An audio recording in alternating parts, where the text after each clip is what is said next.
وبركاته.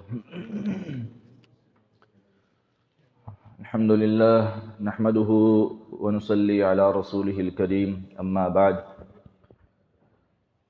پارے کے آغاز میں سورۃ البقرہ کے اندر آیت الکرسی اللہ تعالیٰ نے نازل فرمائی ہے، اور اس کے بارے میں نبی صلی اللہ علیہ وسلم کی روایت ہے. آپ نے فرمایا کہ آیت الکرسی تمام آیتوں میں سب سے عظیم اور سب سے زیادہ فضیلت والی آیت ہے، کیونکہ اس کے اندر اللہ رب العالمین کی پہچان اور اللہ کی شان کے حوالے سے بہت ہی عظیم باتیں اللہ نے نازل فرمائی. اللہ لا الہ الا هو الحی القیوم، اللہ تعالیٰ ایسی ذات ہے کہ جس کے علاوہ کوئی بھی معبود برحق نہیں ہے، اور اس کی پہچان کے حوالے سے یہی بات کافی ہے کہ الحی، وہ ہمیشہ سے زندہ ہے اور ہمیشہ زندہ رہے گا. القیوم، ہمیشہ سے خود بھی قائم ہے، دوسری چیزوں کو بھی قائم رکھنے والا ہے، اور ہمیشہ خود بھی قائم رہے گا، اور تمام چیزوں کو قائم رکھنے والی ذات بھی اللہ تعالیٰ کی ہے. یعنی یہ ایسی صفات ہیں اللہ تعالیٰ کی جو کہ اللہ تعالیٰ کے معبود ہونے کے لیے کافی ہیں. یعنی کہ جو مشرک جو دوسروں کو معبود بناتے ہیں اور دوسروں کے معبود ہونے کی دلیلیں بھی دیتے ہیں، ان کے سامنے یہ باتیں، یعنی معبود ہونے کے لیے کس کس چیز کا ہونا ضروری ہے، وہ اللہ تعالیٰ نے اس آیت میں بیان فرمایا. کہ پہلی بات تو یہ ہے کہ معبود وہ ہوتا ہے جو ہمیشہ سے زندہ ہوتا ہے اور ہمیشہ زندہ رہتا ہے. معبود یہ نہیں ہے کہ بھئی لو جی یہ 100 سال کے لیے یہ معبود ہے، پھر اگلے 100 سال کے لیے یہ ہے، اگلے 100 سال کے لیے یہ، ایسی بات نہیں ہوتی. معبود ہمیشہ سے زندہ ہو اور ہمیشہ زندہ رہے، یعنی ہمیشہ وہ تمام لوگوں کی ضروریات کو پورا کرنے والا ہو، تمام لوگوں کو دیکھنے والا ہو. یہ نہیں ہے کہ بھئی کچھ لوگوں کے لیے اور کوئی معبود ہے، کچھ لوگوں کے لیے کوئی اور ہے، ایسی بات نہیں ہے. جو یعنی یہ ہے کہ بھئی لوگ جو ہیں وہ فوت ہوتے جائیں، نئے آتے جائیں، فوت ہوتے جائیں، نئے آتے جائیں، معبود ایک ہی ہو جو کہ سب کو دیکھنے والا ہو، سب کی ضروریات کو پورا کرنے والا ہو. الحی القیوم، ہمیشہ سے زندہ ہے، ہمیشہ زندہ رہے گا. القیوم، ہمیشہ سے قائم ہے، اور تمام کی تمام چیزوں کو قائم رکھنے والی ذات بھی اللہ کی ہے. لا تأخذہ سنۃ ولا نوم، وہ ایسی ذات ہے کہ جس کو نہ اونگ آتی ہے نہ نیند آتی ہے. بتائیں کوئی ایسا معبود دنیا میں ہے جس کی لوگ عبادت کرتے ہوں اور اس کو اونگ نہ آتی ہو، اس کو نیند نہ آتی ہو؟ ایسا کوئی نہیں ہے سوائے اللہ کے. تمام کی تمام انسانیت کو، تمام کی تمام مخلوقات کو نیند آتی ہے، اونگ بھی آتی ہے، اور وہ فوت ہونے والے ہیں سوائے اللہ کے. کہ وہ ایسی ذات ہے کہ جس کو نہ اونگ آتی ہے نہ نیند آتی ہے، اور نہ ہی وہ کبھی فوت ہوگا، نہ ہی وہ کبھی ختم ہوگا. اللہ تعالیٰ ہی ذات ایسی ہے کہ جو کہ تمام کے تمام لوگوں کی ضروریات کو، چاہے وہ رات ہو یا دن ہو، صبح ہو یا شام ہو، ہر وقت دیکھنے والا بھی ہے اور پورا کرنے والا بھی. لا تأخذہ سنۃ ولا نوم لہ ما فی السماوات وما فی الارض، اور جو کچھ بھی ہے زمین و آسمان میں سارا اسی کا ہے. کوئی ایسا معبود لا کے دکھاؤ جس کے جو اتنی زیادہ جس کی ملکیت ہو، کوئی بھی ایسا نہیں ہے. زمین و آسمان کی ہر چیز اللہ کی ملکیت میں ہے، جب چاہے دے دے، جب چاہے لے لے، یہ اللہ کے اختیار میں ہے. لہ ما فی السماوات وما فی الارض من ذا الذی یشفع عندہ الا باذنہ، اور پوری کائنات میں کوئی ایسا لا کے دکھاؤ تو صحیح کہ قیامت والے دن جو اللہ کے سامنے سفارش کر سکے. کوئی بھی ایسا نہیں ہے. حتیٰ کہ تمام انبیاء بھی اپنی مرضی سے سفارش نہیں کر سکتے. ہمارے پیارے نبی، دو جہانوں کے سردار جناب محمد الرسول اللہ صلی اللہ علیہ وسلم کے بارے میں بھی آتا ہے کہ اللہ رب العالمین اجازت دیں گے تو پھر آپ علیہ السلام سفارش کریں گے، ورنہ اللہ کی اجازت کے ساتھ کوئی سفارش بھی نہیں کر سکتا، نبی علیہ السلام بھی نہیں کر سکتے. من ذا الذی یشفع عندہ الا باذنہ، کوئی ایسی ذات لا کے دکھاؤ تو صحیح جس کے سامنے کوئی جو ہے وہ اس کی اجازت کے ساتھ، اس کی اجازت کے بغیر بول نہ سکے سوائے اللہ کے. فرشتے بھی کانپتے ہیں، ڈرتے ہیں اللہ کے سامنے بولتے ہوئے، کوئی اس کی اجازت کے بغیر بولتا بھی نہیں. من ذا الذی یشفع عندہ الا باذنہ یعلم ما بین ایدیہم وما خلفہم، وہ ایسی ذات ہے جو کہ تمہارے سے پہلے لوگوں کو بھی جانتی ہے، اور جو تمہارے بعد آنے ہیں ان کو بھی جانتی ہے. تمہارے سارے کے سارے اعمال جو تم نے کر لیے ہیں ان کو بھی جانتی ہے، اور جو تم نے ابھی کرنے ہیں تمہیں نہیں پتہ لیکن اللہ کو علم ہے، اس کو پتہ ہے کوئی ایسا معبود ہے جو تمہارے تمام اعمال سے واقف ہو؟ جو تم نے دنیا میں معبود بنا رکھے ہیں، جن کی تم عبادت کرتے ہو، جن کے نام کے چڑھاوے چڑھاتے ہو، وہ تمہارے اعمال سے واقف نہیں ہیں؟ جو تم ان کے سامنے کرتے ہو وہ تو دیکھ لیں گے، جو تم گھر جا کے کرتے ہو یا ان سے پیچھے کرتے ہو وہ ان سے واقف ہے؟ نہیں واقف۔ تو سوائے اللہ کے، اللہ ہی ایسی ذات ہے جو کہ تمام چیزوں سے واقف ہے۔ وَلَا يُحِيطُونَ بِشَيْءٍ مِّنْ عِلْمِهِ إِلَّا بِمَا شَاءَ، اور پوری دنیا کائنات میں کوئی بھی ایسی ذات یا ہستی نہیں ہے جو اللہ کے علم میں سے کسی چھوٹی سی چیز کا بھی احاطہ کر سکے۔ ہاں اگر اللہ چاہے تو اللہ دے سکتا ہے، اللہ کے اختیار میں ہے کہ وہ اپنے علم میں سے کچھ حصہ اپنی مخلوق کو دے دے، ورنہ کسی کے اختیار میں نہیں ہے کہ اللہ کے علم میں سے کچھ حاصل کر سکے۔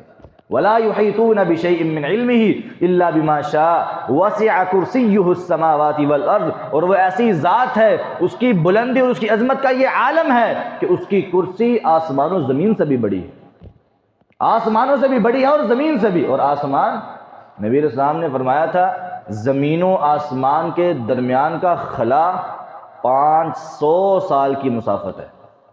یعنی اگر کوئی انسان چاہے کہ میں جو ہے نا وہ آسمان تک جاؤں تو زمین سے لے کر آسمان کے درمیان کا فاصلہ کتنا ہے؟ 500 سال۔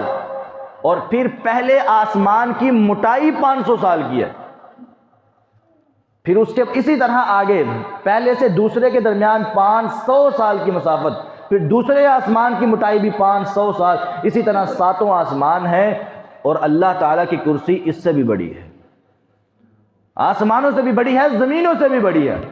کوئی ایسا لا کے دکھاؤ جو اتنا بڑا ہو، اور میرا رب اس کرسی سے بھی بڑا ہے۔ اللہ اکبر، اللہ ہر چیز سے بڑا ہے۔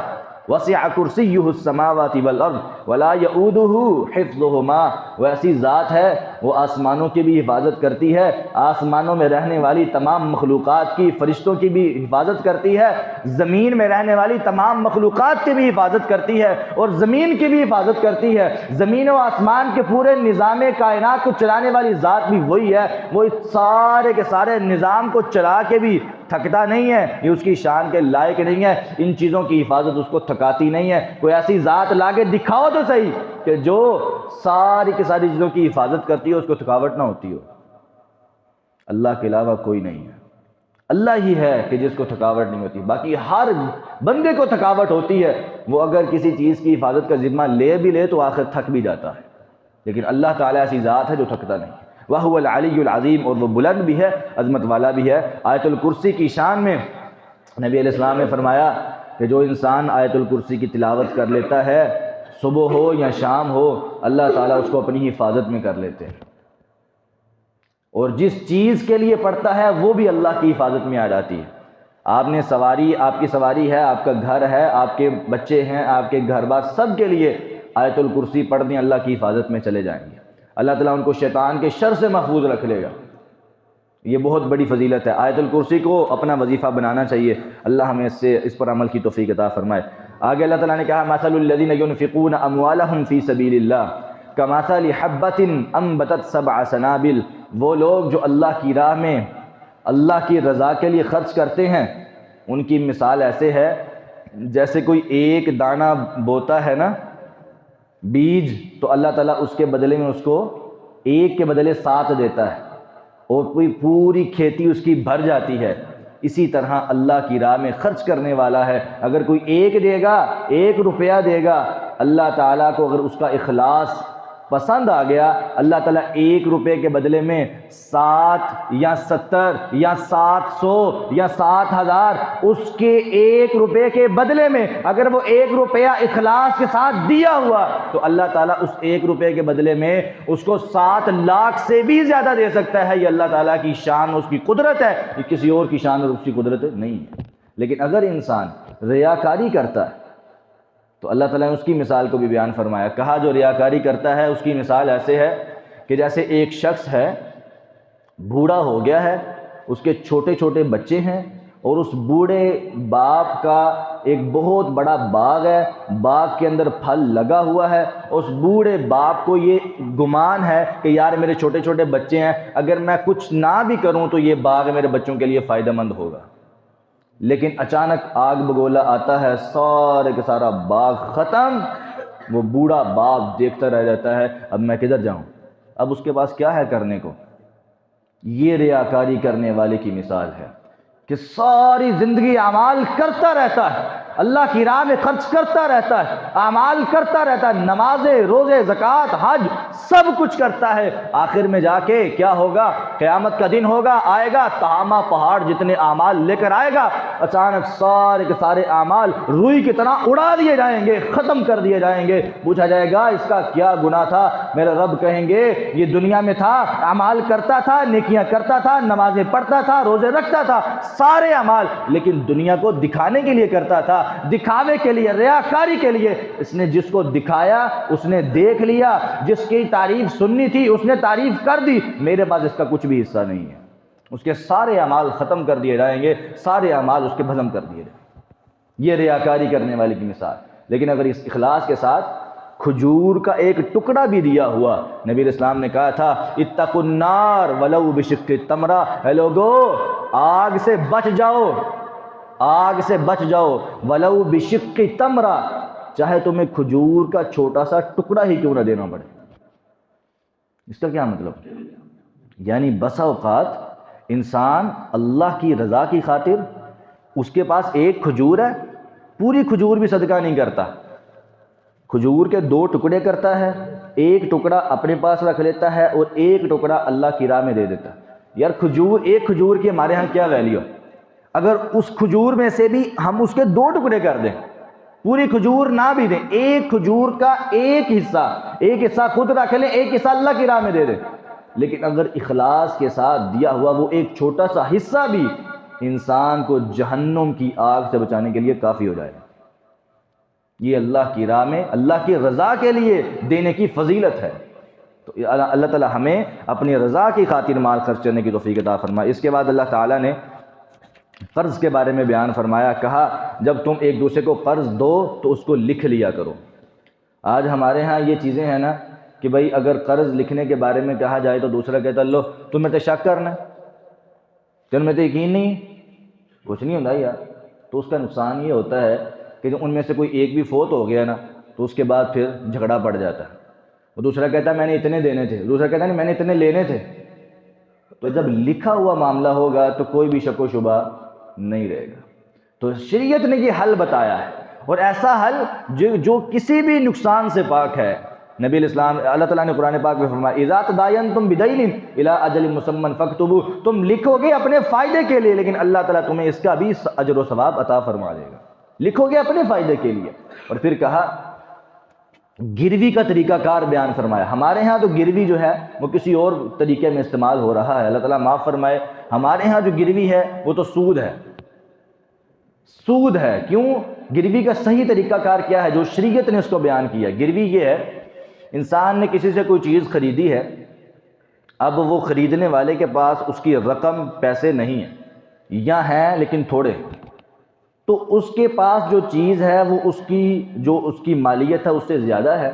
انسان کہتا ہے یار یہ چیز تم رکھ لو، میں جب میرے بعد میں میرے پاس پیسے آئیں گے، رقم آئے گی تو میں وہ رقم ادا کر کے چیز واپس لے لوں گا۔ یہ شریعت کا یہ جو ہے نا مفہوم ہے گروی کے حوالے سے۔ تو اس دوران وہ جو چیز اس نے رکھوائی ہے، وہ جس کے پاس رکھوائی ہے وہ اس کو استعمال نہیں کر سکتا۔ کیوں؟ کیونکہ اس کے پاس وہ امانت ہے۔ کیا ہے؟ امانت۔ امانت کی حفاظت کرے گا، استعمال نہیں کرے گا۔ لیکن ہمارے یہاں کیا چل رہا ہے؟ لو جی یہ مکان ہے، اس کے تم پیسے ادا کر دو، تم فری میں رہتے رہو، بعد میں وہ پیسے تمہیں واپس مل جائیں گے، 5 سال کے بعد تم چلے جانا۔ اب وہ جو اس نے پیسے رکھوائے، پیسے اس کے سارے اس کو واپس مل گئے، لیکن جو اس کے عوض اس نے اس کے مکان کو استعمال کیا، اس کے گھر میں رہا، وہ کس کے عوض رہا؟ فری میں۔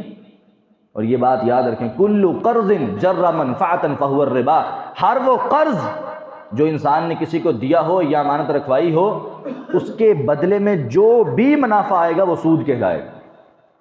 قرض کے بدلے میں جو منافع آئے گا وہ سود کہلائے گا۔ مثال کے طور پر صحابہ کرام رضوان اللہ علیہم اجمعین کیا کیا کرتے تھے؟ جب کسی سے کوئی قرض لیتے نا تو قرض کی مدت کے دوران، یعنی مدت طے ہو گئی، لو جی میں نے 1 مہینے بعد تمہیں قرض واپس کرنا ہے، اس مدت کے اندر اگر کوئی ان کا جانور اس بندے کی جگہ سے اس کے گھاس کو بھی کھا لیتا تھا نا تو اس کو بھی غلط سمجھتے تھے۔ اب گھاس کی کیا ویلیو ہے؟ کوئی بھی ویلیو نہیں، لیکن کہتے تھے کہ یہ قرض تو مجھے پورے کا پورا واپس ملنا ہے، لیکن یہ گھاس کس کے عوض میں جائے گی؟ جس کو قرض دیا ہو اس سے انسان تحفہ بھی نہیں لے سکتا، تحفہ بھی سود کہلائے گا۔ یہ بہت بڑی بات ہے، آج ہمیں اس چیز کا اہتمام کرنا چاہیے، غور کرنا چاہیے، گروی کو سمجھیں اور قرض کے معاملات کو سمجھیں۔ اللہ تعالیٰ نے معاشیات کو قرآن میں بیان کیا ہے۔ وہ جاہل لوگ ہیں جو کہتے ہیں قرآن میں معاشیت نہیں ہے، اللہ تعالیٰ نے معیشت کو بیان کیا، معاشیات کو بیان کیا اور اس کے پورے اصول اور ضابطے کو بیان کیا کہ جب تم نے یہ معاملات طے کرنے ہیں تو بڑے غور کے ساتھ، فکر کے ساتھ کہیں سود میں نہ چلے جائیں۔ اور جو انسان سود کا کاروبار کرتا ہے، سودی معاملات کرتا ہے، فَأْذَنُوا بِحَرْبٍ مِّنَ اللَّهِ وَرَسُولِهِ، یہ بات یاد رکھو، وہ اصل میں در حقیقت اللہ اور اس کے رسول کے ساتھ جنگ کر رہا ہے۔ سودی کاروبار کرنے والا، سودی معاملات کرنے والا در حقیقت اللہ کے ساتھ جنگ کر۔ آپ تصور میں جا کے دیکھیں، ایک طرف اللہ اور اس کے رسول ہے اور ایک طرف یہ بدبخت ہے، یہ در حقیقت اللہ اور اس کے رسول کے ساتھ جنگ کر رہا ہے۔ اور نبی علیہ السلام نے فرمایا تھا لعن رسول اللہ آکل الربا وموکلہ وشاہدیہ وکاتبہ، آپ نے فرمایا اللہ کے رسول صلی اللہ علیہ وسلم کی لعنت ہے اس بندے پر جو سود کھاتا ہے، سود کھلاتا ہے، سود کو لکھنے والا، سود پر گواہ بننے والا، تمام لوگوں پر لعنت ہے۔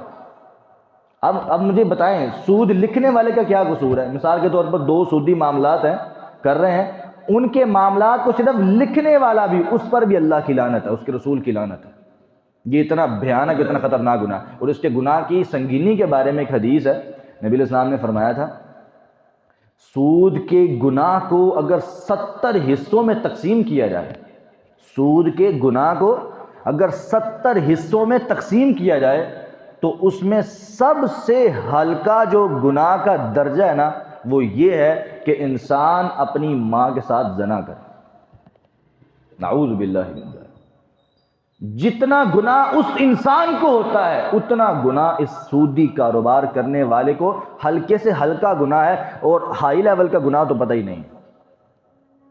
اور یہ بہت بڑا مسئلہ ہے، اللہ تعالیٰ ہمیں اس سے محفوظ رکھے اور ہمیں سودی معاملات سے بچائے، سودی کاروبار سے بچائے، سودی لین دین سے بچائے۔ آخر میں سورۃ البقرہ کے آخر میں اللہ تعالیٰ نے آمن الرسول بما انزل الیہ من ربہ، سورہ بقرہ کی آخری 2 آیات کے بارے میں نبی علیہ السلام نے فرمایا جو انسان رات کو سونے سے پہلے سورہ بقرہ کی آخری 2 آیات پڑھ لیتا ہے وہ اس کو کافی ہو جاتی ہیں اور اللہ تعالیٰ اس کی حفاظت کرے گا۔ اس کے بعد سورہ آل عمران ہے۔ عمران جو ہے وہ عیسیٰ علیہ السلام کے نانا کا نام ہے، اور ان کی چونکہ آگے اولاد کا تذکرہ ہے، مریم علیہ السلام کا، عیسیٰ علیہ السلام کا، اس وجہ سے اس سورت کا نام سورہ آل عمران رکھا گیا ہے۔ تو اس میں اللہ تعالیٰ نے مریم علیہ السلام کا واقعہ بیان کیا ہے اور عیسیٰ علیہ السلام کی پیدائش کا واقعہ بیان کیا ہے۔ اس کے بعد اللہ تعالیٰ نے عیسیٰ علیہ السلام کے بارے میں کہا کہ اللہ تعالیٰ کے معجزات جو عیسیٰ علیہ السلام کو عطا کیے تھے ان میں سے کئی معجزے، اور ان میں سے ایک معجزہ یہ تھا کہ عیسیٰ علیہ السلام مردوں کو زندہ کیا کرتے تھے، وَأُحْيِي الْمَوْتَى بِإِذْنِ اللَّهِ، لیکن کرتے اللہ کے حکم کے ساتھ تھے۔ یہ ایک پوائنٹ ذہن میں رکھیں، میں نے اس وجہ سے بیان کیا، ٹائم تو کافی ہو گیا لیکن کچھ باتیں جو میں آپ کو بتانا چاہتا ہوں۔ وَأُحْيِي الْمَوْتَى بِإِذْنِ اللَّهِ، عیسیٰ علیہ السلام جب مردوں کو زندہ کرتے تھے تو اللہ کے حکم کے ساتھ، اللہ کی اجازت کے ساتھ، اور اللہ تعالیٰ کا یہ عیسیٰ علیہ السلام کا یہ معجزہ تھا، اور یہ معجزے کے لیے یہ بات ضروری ہے کہ اس میں قدرت اللہ تعالیٰ کی ہوتی ہے، ہاتھ نبی کا ہوتا ہے۔ کرامت میں بھی ایسے ہی ہے، ولی کی کرامت ہوتی ہے لیکن کرامت میں بھی ہاتھ ولی کا، قدرت اللہ تعالیٰ کی، معجزے میں ہاتھ نبی کا، قدرت اللہ تعالیٰ کی۔ اور یہ بات ذہن میں رکھیں کہ کوئی بھی نبی اپنی مرضی سے کوئی معجزہ نہیں دکھا سکتا، کوئی بھی نبی اپنی مرضی سے کوئی معجزہ نہیں دکھا سکتا۔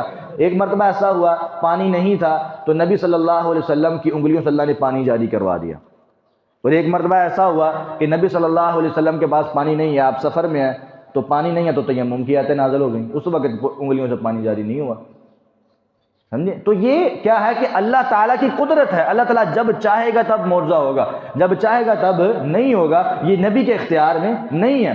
اسی وجہ سے عیسیٰ علیہ السلام ہر مردے کو زندہ نہیں کرتے تھے، جس کے بارے میں اللہ کا حکم ہوتا، اللہ کی اجازت ہوتی اور اللہ تعالیٰ کی مدد اس میں شامل حال ہوتی، اس کے بارے میں ہوتا تھا۔ ہر کسی کے مردے کے بارے میں نہیں تھا۔ وَأُحْيِي الْمَوْتَى بِإِذْنِ اللَّهِ، اللہ کی اجازت کے ساتھ مردوں کو زندہ کرتے تھے۔ اور آج ہمارے ہاں جھوٹی کہانیاں بنائی ہوئی اور جناب فضول کی فضیلتیں، کہتے ہیں جی ہم پر عیسائی اعتراض کرتے ہیں کہ دیکھو جی ہمارے نبی نے مردے زندہ کیے ہیں، تو آپ کے نبی نے مردے زندہ کیے ہیں بھلا؟ عیسائی مسلمانوں پر اعتراض کرتے ہیں، تو اس کا جواب مسلمان دیتے ہیں، نام نہاد مسلمان کہتے ہیں لو جی ہمارے نبی کی تو کیا ہی بات ہے، ہمارے نبی کی تو بات ہی کوئی نہ کرے، ان کی شان مقام عظمت کے بارے میں تو کوئی مطلب انسان بات ہی نہ کرے، ان کے امتیوں کی شان بڑی ہے۔ کیا ہے جی؟ ان کے امتی پیر عبد القادر جیلانی رحمہ اللہ، وہ جو ہے وہ اپنی اجازت کے ساتھ مردوں کو زندہ کیا کرتے تھے۔ عیسیٰ علیہ السلام اللہ کی اجازت سے کرتے تھے، اور جو ہیں وہ پیر عبد القادر جیلانی کیا کہتے تھے؟ قم باذنی، مردے کو جا کے کہتے تھے میرے حکم سے زندہ ہو جا، اور وہ زندہ ہو جاتا تھا۔ یہ فضیلت بیان ہو رہی، نعوذ باللہ، نبی سے بھی اوپر لے گئے، اور 12 سال ڈوبی ہوئی کشتی اور بیڑا اس کو جناب زندہ کرنے میں، یہ فضیلت بیان ہو رہی ہے نبی کی امت کی۔ یہ وہ کام ہے جو انبیاء بھی نہیں کر سکے، اور جو ہے وہ یہ ہماری امت میں جاری ہو رہے ہیں، نعوذ باللہ من ذالک۔ نبی صلی اللہ علیہ وسلم کے بارے میں اللہ تعالیٰ نے تو بڑی فضیلتیں بیان کی ہیں، تو کچھ بھی نہیں ہے، اور امتیوں کے بارے میں یہ فضیلتیں بیان کرنا کہ جناب وہ اپنے حکم سے مردوں کو زندہ کرتے تھے، یہ اللہ تعالیٰ کی شان کے بھی خلاف ہے، اور انبیاء کی شان کے بھی خلاف ہے، اور اس امتی کے مقام کے بھی خلاف ہے، کیونکہ اس امتی کا مقام کیا ہے؟ اس کی عظمت، اس کی شان اللہ کی عبادت میں ہے، اللہ تعالیٰ کی عبودیت میں ہے۔ جو انسان اس کو آگے بڑھائے گا اس کی شان سے نکل جائے گا۔ اللہ تعالیٰ ہمیں ان تمام جہالت والے کاموں سے بچنے کی توفیق عطا فرمائے۔ آگے اللہ تعالیٰ نے کہا اذ قال اللہ یا عیسیٰ انی متوفیک ورافعک الی، اللہ تعالیٰ نے عیسیٰ علیہ السلام سے کہا کہ اللہ تعالیٰ اس کو فوت بھی کرے گا لیکن اس کو اپنی طرف اٹھائے گا بھی، یعنی عیسیٰ علیہ السلام جب آئے تھے تب اللہ تعالیٰ نے ان کو اپنی طرف اٹھا لیا، اور آخر میں جب قیامت کے قریب آئیں گے تو ان کو اس وقت ان کی وفات ہوگی، ابھی وہ فوت نہیں ہوئے۔ تیسرے پارے کے آخر میں اللہ تعالیٰ نے ایک وعدے کا تذکرہ کیا جو کہ اللہ تعالیٰ نے نبیوں سے لیا تھا، وَإِذْ أَخَذَ اللَّهُ مِيثَاقَ النَّبِيِّينَ لَمَا آتَيْتُكُم مِّن كِتَابٍ وَحِكْمَةٍ، کہا کہ نبیوں سے ہم نے وعدہ لیا تھا کہ اے نبیوں، تمام کے تمام انبیاء کی روحوں کو جمع کر کے وعدہ لیا کہ جب تمہاری زندگی میں میرا ایک رسول آ جائے جو کہ تمہاری تمام کی تمام نبوت کو تصدیق کرے، تمہاری کتابوں کی تصدیق کرے، تمہاری شریعت کی تصدیق کرے، تمہاری نبوت کی تصدیق کرے، لیکن جب وہ رسول آ جائے مصدق لما معہم لتؤمنن بہ ولتنصرنہ، اس رسول کے آ جانے کے بعد نہ تمہاری شریعت چلے گی، نہ تمہارا قانون چلے گا، نہ تمہارا دین چلے گا، نہ تمہاری نبوت چلے گی۔ یہ مجھ سے وعدہ کر کے جاؤ اگر وہ رسول تمہاری زندگی میں آ گیا تو تم اس پر ایمان بھی لاؤ گے اور اس کی مدد بھی کرو گے۔ اور وہ رسول کون تھے؟ ہمارے پیارے نبی جناب محمد رسول اللہ صلی اللہ علیہ وسلم۔ تو تمام کے تمام انبیاء نے وعدہ کیا، قالوا اقررنا، اے اللہ ہم وعدہ کرتے ہیں، اقرار کرتے ہیں کہ ہم ایسے ہی کریں گے، اگر وہ رسول ہماری زندگی میں آ گیا تو ہم اپنی شریعت کو چھوڑ کر، اپنے دین کو چھوڑ کر، نبوت کو چھوڑ کر تیرے نبی کی پیروی اور اطاعت کر لیں گے۔ قال فاشهدوا، اللہ نے کہا گواہ ہو جاؤ۔ تمام انبیاء نے یہ وعدہ کیا تھا کہ ہم اپنی نبوت کو چھوڑ دیں گے، اپنی شریعت کو چھوڑ دیں گے، اپنے قانون کو چھوڑ دیں گے تیرے نبی کے آگے۔ آج ہمارا نبی کا امتی کیا کہتا ہے کہ اگر نبی کی بات آ جائے، ٹھیک ہے اللہ کے نبی کی حدیث تو ٹھیک ہے، لیکن میرے امام کا قول یہ ہے، میرے فلاں پیر صاحب کی بات یہ ہے، میرے فلاں بزرگ کی بات یہ ہے، میں ٹھیک ہے اللہ کے نبی کی بات بھی ٹھیک ہے لیکن میں اس کی بات کو مانوں گا، میرا طریقت والا راستہ یہ ہے، میرا جناب بات کو ماننے کا طریقہ یہ ہے کہ میں اپنے امام کی بات کو لیتا ہوں۔ نبیوں کا طریقہ کیا تھا کہ وہ اپنی نبوت کو چھوڑ رہے تھے، اور یہ انسان اپنی ضد اور اپنی اناد کو نہیں چھوڑ رہا۔ نبی اپنی نبوت کو چھوڑ رہے ہیں اور یہ اپنی ضد کو نہیں چھوڑ رہا، حالانکہ اصول یہی ہے کہ نبی علیہ السلام کی حدیث آنے کے بعد، آپ کا فرمان آنے کے بعد تمام کی تمام باتیں ختم، امام کا قول ختم، پیر کا قول ختم، بزرگ کی بات ختم۔ اگر بات مانی جائے گی تو دو جہانوں کے سردار محمد الرسول اللہ صلی اللہ علیہ وسلم کی مانی جائے گی۔ اللہ ہمیں عمل کی توفیق عطا فرمائے۔ وآخر دعوانا الحمدللہ رب العالمین۔